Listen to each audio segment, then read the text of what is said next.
that background, Nikki, for reals. I can't get rid of it. Sorry. I was trying to get rid of it. So I apologize. Well, you don't have to apologize. I just had to comment. I appreciate the laugh this morning. What, Michelle? I appreciate the laugh this morning. Okay, sorry. I did try to get rid of it. I apologize. I apologize to the chair. I need my Princess Leia buns to match.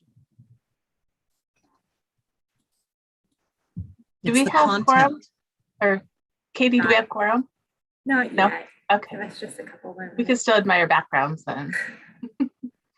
Lynn Spillers, I just promoted you to panelist and you should be able to accept that on your end. And if you can hear us and that's not working, feel free to raise your hand and we can problem solve with you.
Michelle, you are good to go whenever you want to start. Okay, perfect. Good morning. Welcome to the Maricopa Regional Continuum of Care Committee meeting. For all participants, please mute your phone or computer when not speaking, and please do not put your phone on hold. For all participants, we also ask that you please identify yourself when speaking. And now I will ask Katie to proceed with roll call. Please indicate you are here and your organization that you are with after Katie calls your name. Katie? Anna Verdugo for Vanessa Cartel. Hello, good morning. Erin Cohen-Haig. Good morning, Save the Family. Richard Cruz. Here, Human Services Campus. Kathy Nolfi. Good morning, Kathy Nolfi, New Leaf. DC Ernst. Good morning, DC Ernst, Phoenix Fire. Leticia Gambino. Michelle Jameson. Here with US Vets. Wendy Johnson. Anne Marie Johnston. Here with Community Bridges. Christina Lopez. Laura Magruder. Laura Magruder, Maggie's Place. Jennifer Page. Good morning, this is Jennifer from Mercy Care. Nikki Ramirez. Ty Rosensteel. Ty Rosensteel with Slurry. Chayla Schuster. Sara Sims, she is here. She's with Phoenix Elementary School District. Lynn Spillers. Here, City of Mesa. Craig Tripkin.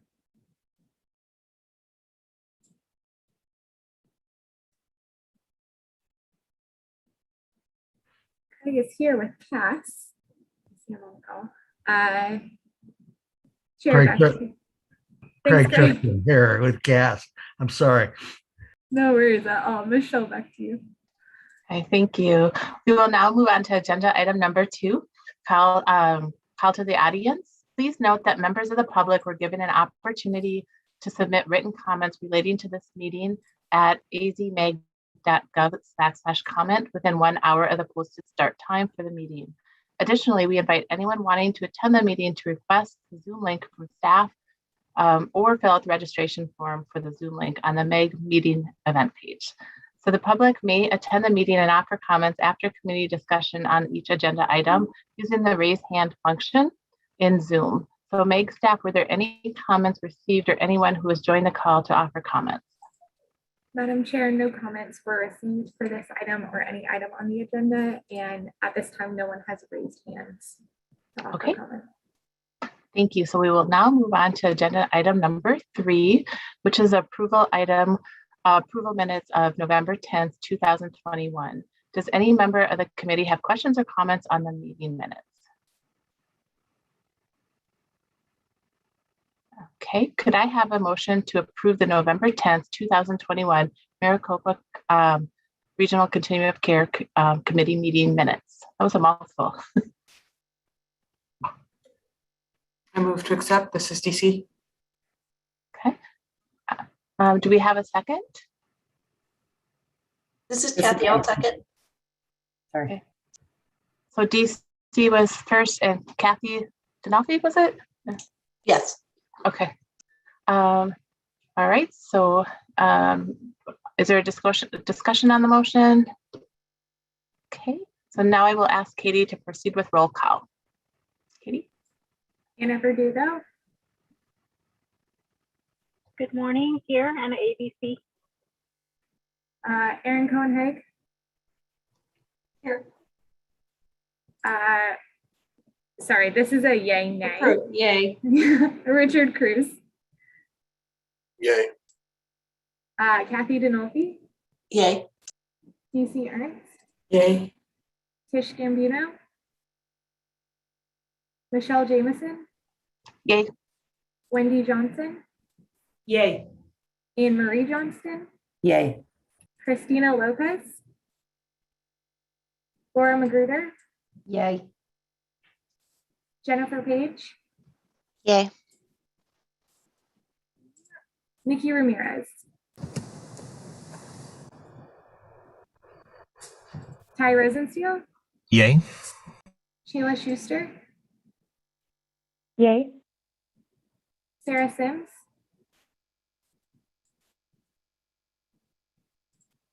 Lynn Spillers. Yay. Craig Tripkin. Yay.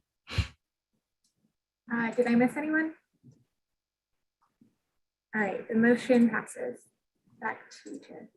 Okay, thank you. So we'll go on to agenda item number 4 with an update. An update will be provided on the legislative issues of interest, and the Maricopa Regional Continuum of Care Board and subcommittee members will provide an update on recent activity. So this item was requested as an ongoing agenda item by the COC committee to remain informed about the work taking place legislatively and in the various subcommittees.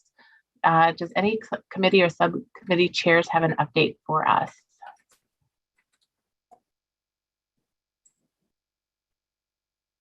I guess that's me. Hi, everybody. Thanks, Matthew. This is Matt from Coordinated Entry. I just wanted to give everybody kind of a follow-up update.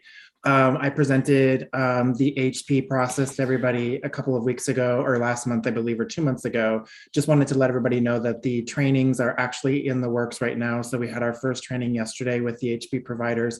We have a second training on Thursday. In addition to that, we'll also be presenting at the DES coffee talk on Friday with regards to the process.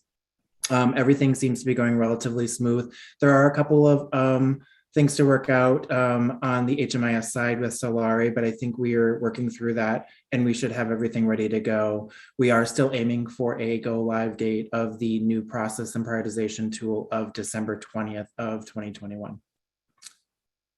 That's the big update I have. Thank you. Sorry. I was going to ask the same thing, so we're on the same page. I have one thing. I just want to also say that this was a collaboration more or less between Meg, Solari, and also DES to make this all happen. So I definitely, and also the HP providers. So I want to thank everybody for the time and effort that went into making this all happen. I know it was a long process. So just acknowledging the fact that it's a new process, it's going to be a little uncomfortable for a while, and I appreciate everybody's patience with it. Okay, thank you. Thanks. Are there any other committee updates? Chair, I have one. Okay. So committee members, you all currently have a ongoing calendar invite You can feel free to delete that off of your calendar, and I will be sending out the calendar invite for 2022 after this meeting today. And the dates of the 2022 meetings were also in your packet. The other thing is we have 2 members leaving our committee. And so we just wanted to say a huge thank you to them for serving over the last, Laura's been serving on this committee for 4 years, and Michelle's been serving on this committee for 6 years, as well as our chair. And so we have a thank you certificate that I will be sending to each of you, but just a huge thank you to both of you for being on this committee, and I'll open it up to the rest of the committee if you all have any other words to share. Okay, thank you. Yeah, yay. It's been a great 6 years for me. It was really difficult actually to leave the committee. So it's very bittersweet. I've met a lot of people, and it's great. So thank you. I'm excited to move back home to Minnesota, but I will miss many of you. And I know that US Vets will still be involved in the committee in some way. So thank you. And Laura, do you have comments? Yeah, I just want to say thank you. You know, we're kind of, Maggie's Place is a bit of an outlier within the HMIS system and the shelter system. And I really appreciate all the information I received serving on this committee. And I learned so much, and it opened up a lot of networks for us. So I really appreciate everything that everybody does and how welcoming they were when I first joined. I can't believe 4 years ago. Thank you. Yeah, it's a great committee and it's wonderful people. And I can't wait for the time when we can all gather back into one room. I miss that interconnection with everybody, but yes, thank you. All right, with that, we will go to agenda item number 8, which is the 2022 point in time count update. And we are going to pull item 8 out of order. So, so Nikki, we'll give, sorry about that. So we're going to pull 8 out of, so Nikki Stevens with the Regional Homeless Program Manager at M.Ed will give an overview of the point in time count. Thank you all. I appreciate the time to just speak to you briefly about the 2022 point in time count. Next slide, please. So the point in time count is scheduled for January 25th from 6 a.m. to 12 p.m. And we have already had our kickoff, which was November 30th. And if you need more information about that, my contact information is at the end of the slide and you can reach out to me. Next slide, please. So just to give you an overview of the increase in unsheltered and sheltered individuals from 2015 to 2020. As you all may know, we got a HUD waiver for last year due to COVID, but this year HUD is encouraging COCs to participate in the point in time count and understanding the, all of the COVID restrictions. We will be providing masks and things like that, but as you can see, we are seeing an increase. So we think it's important to get out there and make sure that we're able to count individuals experiencing homelessness. Next slide, please. What is the point in time count? Just to give an overview, if there's people on the line that do not know what the point in time count is, it is a HUD mandated nationwide count of people experiencing homelessness. And this information is collected and used to determine the funding amount that comes into each of our communities. That's why it's so important to have volunteers and for people to get involved with this, because it does determine the funding level that comes into our community. So who's involved? All cities and towns within Maricopa region participate in this event, and we count people that are unsheltered. There will be a sheltered count, but this is specifically for the unsheltered individuals. And these are people who reside in places not meant for human habitation, such as cars, parks, sidewalks, and abandoned buildings and or the streets. Next slide, please. So the count, it's 2 parts, the sheltered and unsheltered. As I mentioned, volunteers will be surveying people experiencing unsheltered homelessness January 25th at 6 a.m. The sheltered information will be collected through the homeless database, the Homeless Management Information System, HMIS, And a mobile app will be used to collect all the data. Next slide, please. So there are coordinators for each and every community, and they're responsible for the count within that city or town.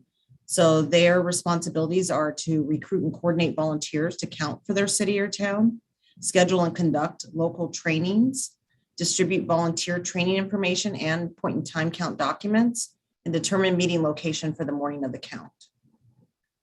This 2022 count is paperless. Sorry, go ahead, Katie. So the coordinators provide a map and grid of the designated survey areas, a regional resource list that's provided by MAG, address and information of where to meet the morning of the count, address and information of where to drop off the completed paper surveys, if that's applicable, if they absolutely can't do the mobile devices, but we are trying to be 100% paperless this year. They're also responsible for providing emergency contact information and the coordinator's contact information and a debrief survey that's provided by MAG. Next slide, please. So MAG will provide the mobile app, the user's guide, interview and observation tools, the regional resource list, and the debrief survey. Next slide, please. So the MAG Train the Trainer, you don't have to go to all of these, but at least one of them is required if you are a coordinator for your city or town. So January 4th, 5th, and 7th, I will be sending out that information probably next week on the exact times for that event. Next slide, please. Any questions anybody has? And here's my contact information. If you have any questions, feel free to reach out, and I appreciate the time. Thank you. Nikki? Yes, ma'am. Nikki, this is Wendy Johnston from Justice Center. Is there a master list of who the regional coordinators are? Yes. So we are in the process of updating that list right now, as there's been lots of course, changes at the city and town level. So that should be provided within the next week or so. And if you want to reach out to me, I can get that information to you if you're looking for a specific city that you or other volunteers want to participate in. Okay, fantastic. That's exactly my question. Okay. Wonderful. Yes, we need volunteers. Please, please, please. Thank you, Wendy. Any other comments or questions? Okay, so we will go to agenda item number 5, which is TJ the Regional Homeless Project Manager at Maricopa Association of Governments will provide an update on the regional action plan, next steps, and the committee's role in this action plan. TJ? Thank you, Michelle, and hello, everybody. Good morning. So I'm just going to provide a quick update on where we're at with the regional plan. And just want to give a big shout out to you all for being open and honest with us throughout this entire process of what you want to see in it or what you want to see changed. I've had a lot of good conversations, some very brutally honest and some that were overwhelmingly just positive overall. So I really do just appreciate any and all of that. So one thing that's really exciting is the Maricopa Continuum of Care Board approved the regional action plan in our last meeting, and MAG's management committee also approved it. And so our next step for this is actually that it is today, in about an hour and a half. It goes before a regional council, which is made up of all the mayors of our member agencies for a vote. And so that's happening at 11:30 today, and there will be a press conference at 1 p.m. today over at one of Native American Connections affordable housing structure. So I would encourage anybody to join in on that meeting today if you would like. It will be a public meeting, but we're really excited, and this is just to again share, this has been basically over a year's time of work soliciting feedback and working with all of you to develop something that is useful and that can be approved and that we build upon, and that really just regionally and collectively pulls us together to say, what can we focus on, whether we're a very small town or whether we're an extremely large city. homelessness is a problem and we have to do something about it. Otherwise, it's only going to continue to get worse. So what we shared, there are a few action steps that the board and the committee will be really involved with. And this will remain an action item on our agendas going forward, to just make sure that you all are well informed of what is happening and if there are specific actions that can be taken. So there's not much more to add right now, but it's kind of a big day for this, as it is going to kind of the final vote and the long voting kind of steps all the way to the top. And so we're here, and again, just want to give a shout out to you all for bearing with us with all of the meetings, with the focus groups, and all of the conversations we've had over email, text, and phone call. So thank you all very much, and look forward to the implementation of this with you all. So back to you, Madam Chair. Thank you. So we're looking to approve the homeless management information system evaluation proposal, correct? Is that? Oh, well, this one in particular is just for the regional strategies. And this one is just for information and discussion. We are going to get to the one that you're referencing in just a moment. I don't know, is that next, Katie? Yeah, but if you all want are there any questions or comments on the regional action plan before we move on to the HMIS? Thanks, TJ. I got the wrong number, guys. I got a little bit ahead of myself. Okay, with that, we'll go to item number 6. So TJ will provide an update on the homeless management information system. Awesome, thank you. And I'll just ask that if Katie can share her screen. And then I believe, Ty is on as well, so Ty will be able to provide some details and as we go through this. But basically, what we wanted to share with this committee, and we're really eager to solicit your feedback and perspective on, is that we are looking to do an evaluation of our HMIS and specifically focused on our vendor, which is WellSky. And so before you and on your screen, you'll actually see an RFP that was drafted and went through our data subcommittee and has gotten a lot of feedback from different perspectives. But we're looking really to have discussion and questions from this group on this item. And then it will actually be voted for approval of moving forward on this process. And so you'll see here in this, and Ty, I'll just give a brief overview of this process. And then if you want to add details right after, I'll pass it to you. So overall, what this document outlines is that Solari has been the lead agency for HMIS for quite some time, through the acquisition of community information referral, then to CRN, and then with the name change.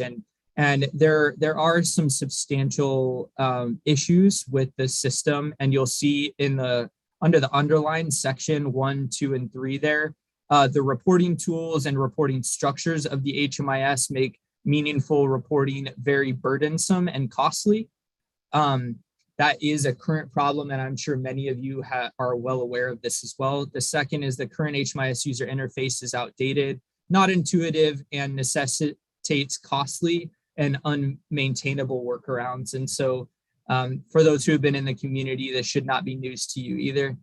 The HMIS software does not provide the necessary interoperability functions to meet the needs of upcoming data initiatives. So there are a lot of initiatives that have been presented to this committee, and some that are forthcoming, where our system could value so much more with sharing data and working together with other systems of care to better integrate and work.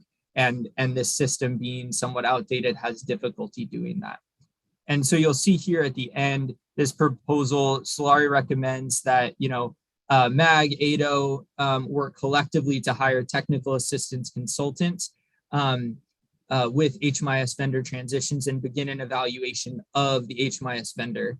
And so this is the first step in a process. And y'all, I can't express how complicated some of these can be sometimes, because one of the reasons why we haven't done this sooner is you really need multiple things happening at the same time. You need community buy-in, votes from yourselves that are positive. You need funders to do this, right? Because we can't, these are costly, and we're expending a lot of our money on actually the staff and different things of the HMIS team. And so it is hard to get all of the pieces going in the same direction. But right now is an opportunity that we have where this first part of the proposal of this RFP going for approval, we have funders who are interested in this. We have very clearly articulated issues. And now we're bringing it to you to solicit your feedback and to hopefully get your vote of approval on moving this forward, because we truly believe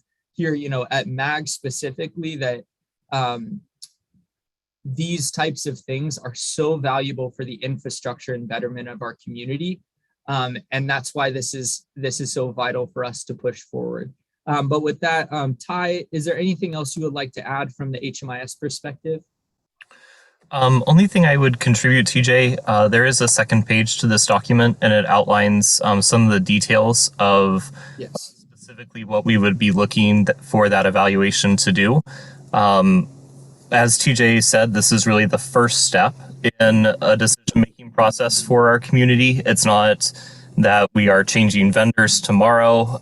This is a potential 18 to 24 month project that is costly, that requires a lot of buy-in from a lot of stakeholders.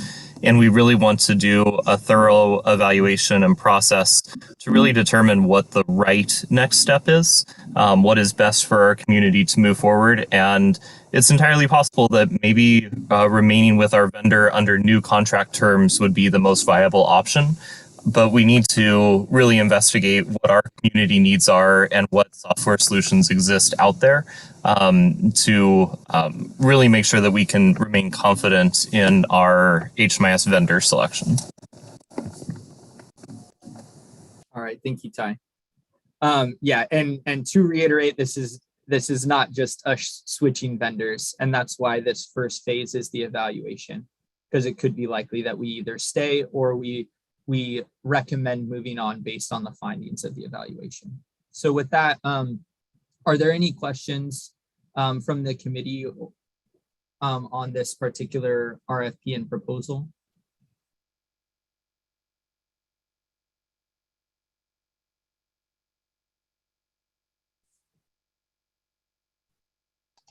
Okay, we don't have questions now. Let's try this again. Could I have a motion to approve the Homeless Management Information System Evaluation Proposal?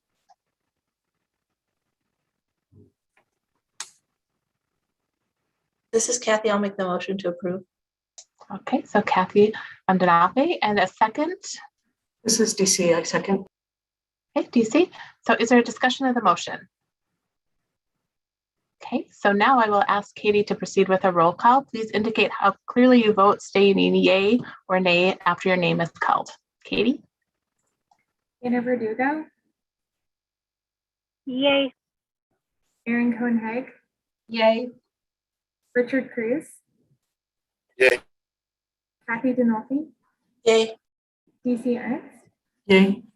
Tish Gambino? Michelle Jameson? Yay. Wendy Johnson? Aye. Anne Marie Johnston? Yay. Christina Lopez? Laura Magruder? Yay. Jennifer Page? Yay. Nikki Ramirez? Ty Rosensteel? I need to abstain. Thanks, Ty. Shayla Schuster? Yay. Sara Sims? Yay. Lynn Spillers? Yay. Craig Tripton?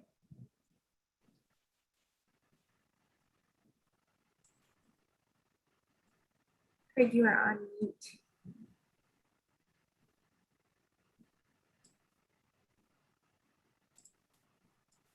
Did I miss anyone? The motion passes. Back to you, Chair. Okay, thank you. So now we will move to agenda item number 7, the membership application timeline. So Katie Gentry with Human Service Planner at MAG will give an overview of the membership application timeline. Katie? Thanks, Michelle. We had a recommendation via email to discuss the membership application timeline that you all review on an yearly basis. Typically, you all get this in membership application goes live in October, and then you elect new members in November for them to start in January, because typically you do not have a December meeting. We had a suggestion to extend membership application both for chair and general membership to 30 days, and wanted to get input from the committee as to how you all are feeling about that. Currently, it is open for a minimum of 2 weeks and is sent out to mail lists, as well as distributed and announced at both the committee and the board meeting. And so I just wanted to open it up to the floor to get your thoughts and opinions on that.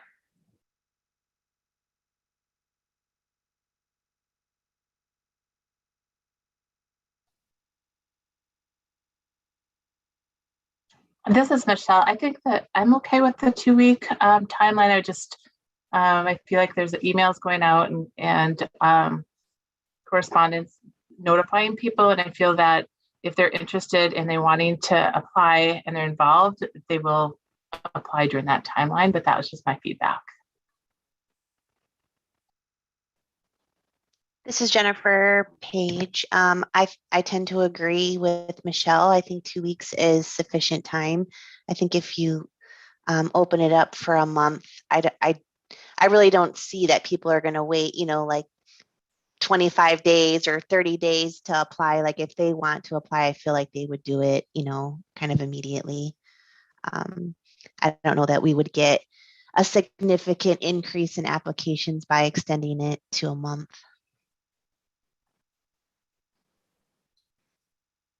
This is Wendy Johnson from Justa. I agree with the time frame, but I do think that we could do a better job on the committee of promoting the openings and talking to people who we think should be a part of this and be better recruiters. And maybe we can look at that next year.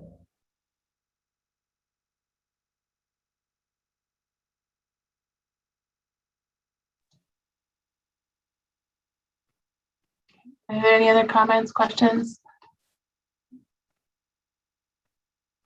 Okay, so that was just for discussion. So we will move on to the next agenda item, which is the notice of the NOFO.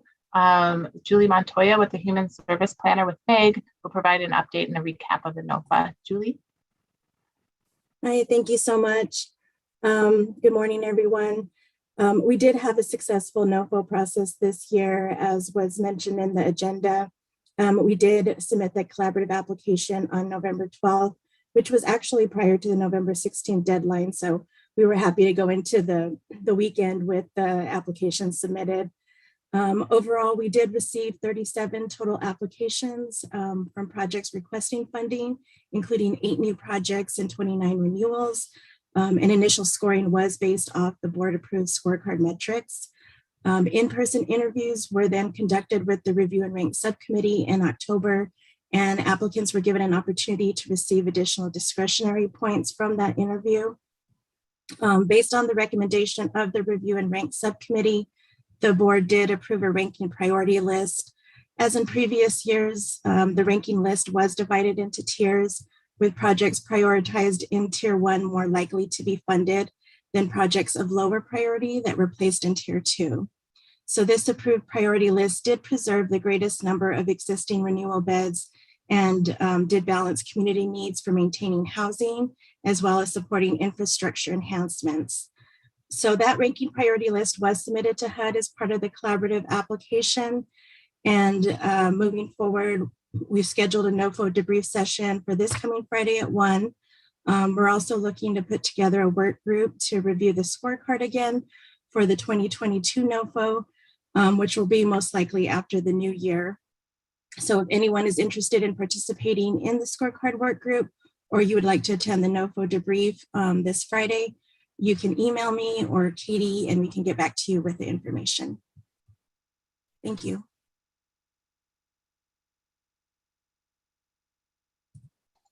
Okay, thank you. Are there any comments or questions from the committee? We have a quiet group today. Okay, thank you, Julie. We will now move on to agenda item number 12, which is the Learning and Action Policy Partnership project. As sent out as part of the agenda addendum, we will pull out item 12 out of order, the Learning and Action and Policy Partnership Project Data Sharing Agreement. The project consists of several agencies to create a statewide homeless management information system, which is the HMIS data warehouse. So Ty will provide an overview of the data sharing proof of concept agreement. So Ty? Great. Thank you, Madam Chair. This is Ty Rosensteel with Solari. I do want to just provide a quick clarification of the agenda item. We are not establishing a statewide HMIS. We're establishing a statewide data warehouse that contains HMIS data. So each continuum will still retain their own separate HMIS system, but what we're discussing is a proof of concept on how to actually establish a statewide data warehouse. So previously, this committee was presented, had two presentations around the statewide data warehouse. The first was by Linda Johnston from the Arizona Housing Coalition, sharing the overall view of the project, being able to join HMIS data from each of the three continuums of care to state Medicaid data to be able to enhance coordination and to create additional analytic capabilities for system planning purposes. The second presentation that we had was around selection of individuals for governance. So our continuum selected 3 individuals to participate in the governance group of this data warehouse project to be able to help guide decision making, to be able to provide a voice for our continuum of care, and to help bring information back to our community. The piece of the status that we're currently at in establishing a data warehouse is that we're looking to select a vendor to be able to establish a data warehouse for us. And to establish that data warehouse, they need data to be able to work with. So we're soliciting from each of the 3 continuums of care a small segment of data to be able to provide a representative sample of homeless data from each of our communities to be able to really get this proof of concept off the ground and to do some initial testing to really see if this is a viable opportunity for us here in Arizona. So each continuum of care is being requested the same information. The continuums would provide client level and personally identified data in the HUD CSV standardized format for all ESG and ESG CV funded projects that are funded by the DES Department of Economic Security. This includes all of the fields from the standard ESG workflow, but removing specifically HIV/AIDS and domestic violence information.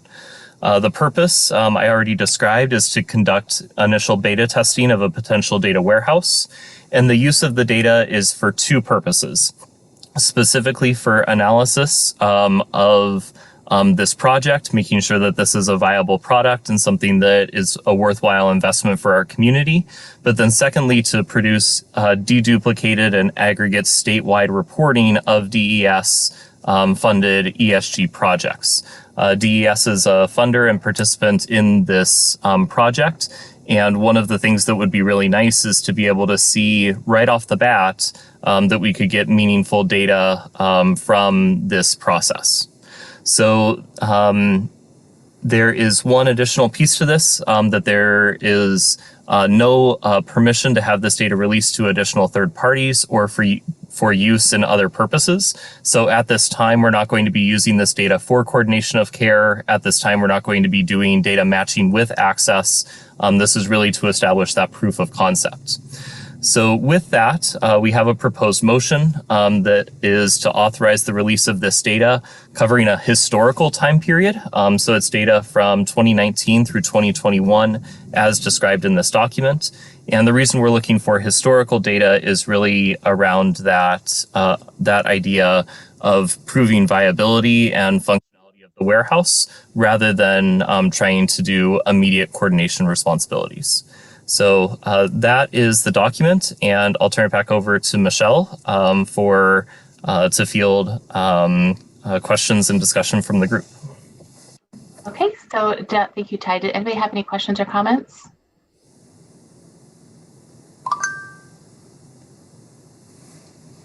Is that a comment on the chat box, Katie, or no?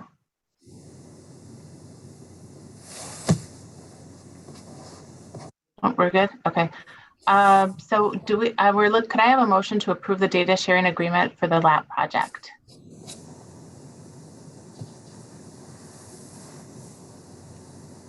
This is DC. I'll move that motion.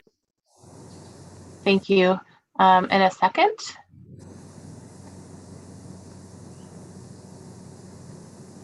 This is Jennifer Page. I second. Thank you, Jennifer. Is there a discussion of this motion?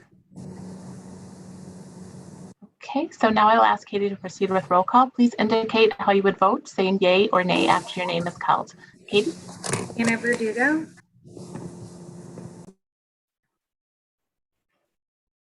Yay. Erin Cohen-Haig. Yay. Richard Cruz.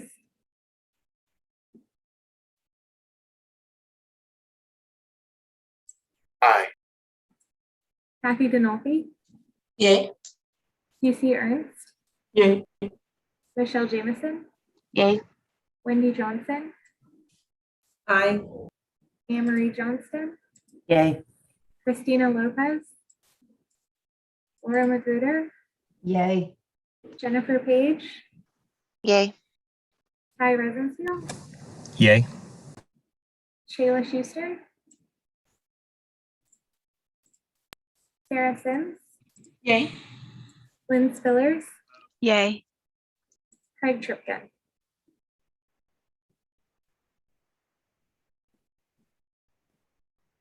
Did I miss anyone? Hello, this is Gerardo Pena. I apologize. I joined for Nikki Ramirez early at the beginning of the meeting, but I used my name. I'm actually a backup to her. And when I joined with my name, it sent me to the live webinar as opposed to as a panelist. So I was agreeing every time and speaking, but no one was hearing me. I just joined in with using Nikki's information, and I apologize. No worries. Thanks, Gerardo. For this motion, do you vote in favor? I vote yay. Thank you. The motion passes unanimously. Back to you, Chair. All right, thank you. So now we'll proceed to the next agenda item, which is the request for future agenda items. Do any members have any action or discussion items for future meetings?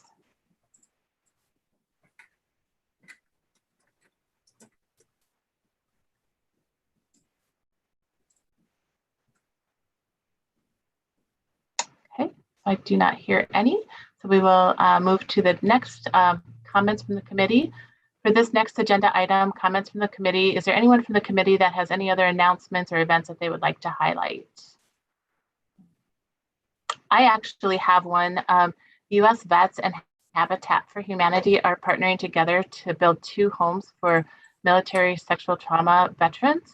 And we are seeking volunteers every Saturday for the next, there's gonna be a break over Christmas, but for the next 4 months. So if you know anybody, or if you'd like to grab a hammer and nail and help us build these homes, we're looking for volunteers.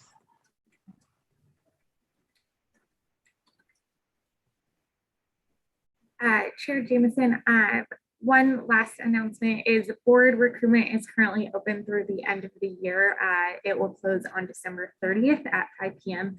If you are interested in applying for the board or know somebody interested in applying for the board, feel free to reach out to me. And it is also on our website under the Continuum of Care board under seeking new members. And an email was sent out with the link to that board recruitment as well. Thank you. Any other comments? This is DC. This is rather late since the discussion was held earlier, but Michelle and Laura, thank you so much for your service. Thank you. Thanks, DC. Yeah, thank you.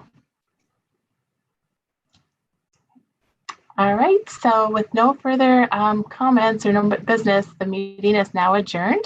So thank you and have a good day.